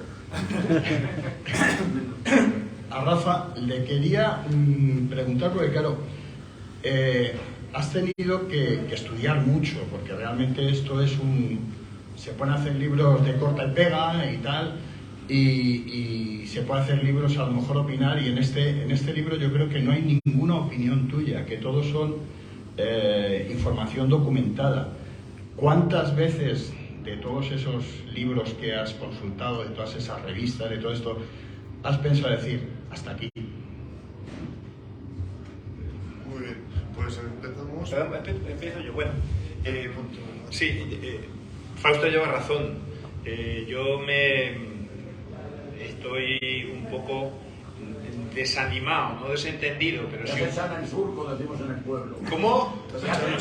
En el surco, sí, está bien.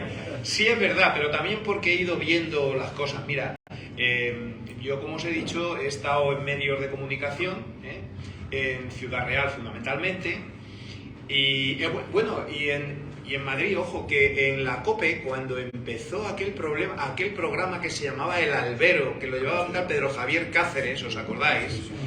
Él quería que yo hiciera las crónicas de Madrid, y estuve 2 meses haciendo las crónicas de Madrid. pero no coincidíamos tampoco nuestros criterios, ¿no? Pero lo que me ha pasado en Ciudad Real, sobre todo, yo me fui de la COPE y me fui del periódico por razones profesionales. Cuando saqué la cátedra, me fui de secretario general a Santander, empecé a tener unas irresponsabilidades que no me permitían ir de plaza en plaza a hacer festejos. Cuando todo eso pasó, y han pasado unos años, algunos de los chicos que empezaron ya con nosotros y que mantienen un poco esa línea, me lo han explicado, me han dicho: Juan, nosotros ya no tenemos sitio en el periodismo taurino. Estamos fuera, no nos dejan. Cada vez que hablamos o cada vez que vamos a decir algo, dicen: ¡hala, esos tremendistas! A mí en Madrid, ¡buah! Ese es del 7, eso es del 7, joder, aquí, tal. Es verdad, porque nos descalifican un poco en esa línea. Y eso a mí me ha ido, desde ahí me he dicho: bueno, ¿y dónde vamos? Ya veis lo que hay hoy día en la prensa, que se puede leer, tienen los medios agarrados. Y ahora no digo nada, todo. Cuando tú escuchas los comentaristas, ¿a quiénes? ¿Os acordáis? ¿Cómo le llamaba Navalona ese? El palabrero de Valladolid, ¿os acordáis, no? Fernando Benítez de Román. Yo creo que lo van a fichar ahora para una plataforma de esas. Fíjate tú para dónde vamos, ¿no? Entonces yo en esa línea es verdad que me he quedado un poco, he dicho, pero bueno, ¿dónde vamos? En el 7, yo cuando iba al 7, antes, hace 20 años, tenía algunos, en los libros los he citado, y en algunas cosas, tenía vecinos de localidad que daba gusto hablar con ellos y te estaban aportando. Tú podías aportar algo también, pero te estaban aportando. Y ahora hablas allí algunas veces y te mira la gente diciendo: ¿este tío habla en chino o qué está diciendo? ¿Sabes? Y eso al final, es verdad que llevas razón, y ahora quizás sea un buen momento, que me he jubilado y que tengo más tiempo y tal, para decir: bueno, oye, vamos a contar y a hacer cosas, ¿no? Y a tratar de hacer algo más, y un poco por eso también he hecho esto, y he presentado el libro en la Casa de Castilla-La Mancha, en la Peña de Daimiel. Me han recordado de cuando yo estaba allí en los años 80 y 90, apoyando la autenticidad de la fiesta, porque el día que el famoso de la suspensión de Daimiel, aquello fue una vergüenza, ¿no? Una vergüenza montada por el tinglao, ¿no? Y bueno, pues la verdad es esa, ¿no? Que estamos un poco bajos de forma, es verdad. Lo que tú dices lleva razón también. Queda un núcleo importante y ese núcleo no se puede rendir, porque si se rinde... Y lo que estabas diciendo tú antes también, eso es cierto. ¿Qué es lo que quieren? Si lo que quieren no es que desaparezca esto, lo que quieren es transformarlo en otra cosa, que sea un negocio mucho más fácil para ellos y para el monopolio de toreros que llevan ellos, que sea mucho más fácil y que los toros sean todos el modelo Domé, que todo sea sencillo, que sea fácil, pero claro, es perder completamente la idea que tenemos de lo que ha sido la lidia, que recordamos, con un toro encastado, con un toro difícil, donde hay que sacar lo que es la profesionalidad de un torero, no el adocenamiento de toros iguales, que ahora se ven a muy pocos toreros distintos y muy pocos que puedan con los toros. Un toro que de verdad aprieta pone en su casa muchas figuras del toreo. Por fortuna hay algunos que pueden y no son figuras. Bueno, pues ante tu pregunta de si alguna vez he estado a punto de tirar la toalla, como bien sabes tú mejor que nadie, sí, alguna vez que otra, pero sobre todo ante la imposibilidad de poder contrastar los datos, de verme ciertos datos por, no voy a dar nombres, pero por personas muy ilustres que han escrito ciertos libros donde puedo decir aquí, y alguno en particular lo podré decir en petit comité, no quiero meterme en lío, se han inventado hasta alguna corrida. Entonces, a la hora de intentar contrastar datos, tengo aquí a mi hermano, que de toros nada, pero sí le tuve que pedir ayuda para contrastarlo de Ildefonso Núñez de Prado, porque era incapaz de poder encontrar algo de él y de contrastarlo, sobre todo contrastarlo. Bien es cierto, como acaba de decir Faustino, que los ganaderos mienten. Claro que mienten. Nadie te va a decir lo que hace en su casa para que lo sepa el vecino. Tenemos el conde de la corte que le cambiaba el nombre a los toros a la hora de embarcarlos. Tenemos a don Atanasio que tenía una ganadería aparte a nombre de la hija y también escondía a los toros que iba a vender para que no supieran las reatas. Claro que los ganaderos mienten. Recientemente, mucho más reciente, Baltasar Iván, yo también voy a ir el sábado allá a verla. Solo hay que preguntarle que qué tiene de Pedraza de Yeltes. a ver qué cuenta. Lo va a negar siempre, y es una evidencia. Es una evidencia porque José Ignacio lo ha reconocido. Entonces, bueno, cuando he podido ir a contestar, los datos de este libro están cogidos sobre todo de la parte más antigua de la revista, del libro, a ser posible lo más cercano a la época del